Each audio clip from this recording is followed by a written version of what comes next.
کراچی کے alpha education net work پر کھیلے گئے اسپورٹس فیسٹیول میں مجموعی طور پر 11 مختلف کھیلوں میں 32 اسکولوں کالجز کے 4000 کھلاڑیوں نے شرکت کی۔ مقابلوں میں ورڈز کالج، نیکسر اور الفا کالج کی نمایاں کارکردگی نظر آئی، جس میں خواتین کے مقابلوں میں حبیب گرلز، نیکسر اور بحریہ کالج نے عمدہ کھیل کا مظاہرہ کیا۔ 12 روز جاری رہنے والا فیسٹیول خوش اسلوبی سے اختتام پذیر ہوا۔ کھلاڑیوں کا کہنا ہے کہ انہیں بہترین کھیل کے مواقع ملے ہیں۔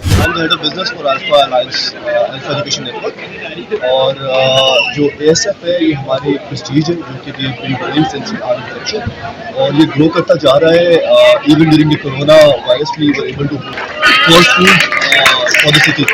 So we have been able to alhamdulillah introduce a lot of sailing, sailing rowing for that matter. So we have been able to do that, and at a school stage it should be there because this is where you generate your athletes from.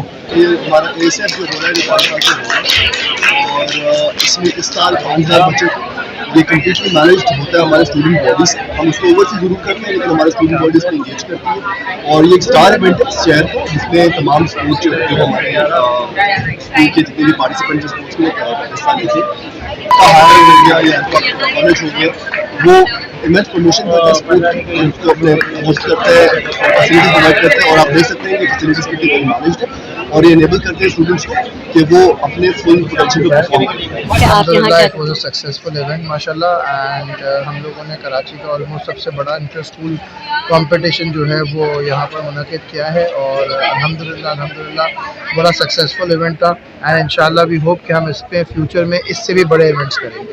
جبکہ اختتامی تقریب میں پاک army کے colonel سید عدنان رضا، world military golf federation کے صدر captain Ansar Mahmood اور world selling federation کے نائب صدر کیپٹن اے آر ارشد بھی موجود تھے۔ الفا ایجوکیشن نیٹ ورک کے ڈائریکٹرز سمیت کالج پرنسپل سائمہ رضا اور شرکاء کی بڑی تعداد موجود تھی۔ ندیم صدیقی، میٹرو 7 پاکستان۔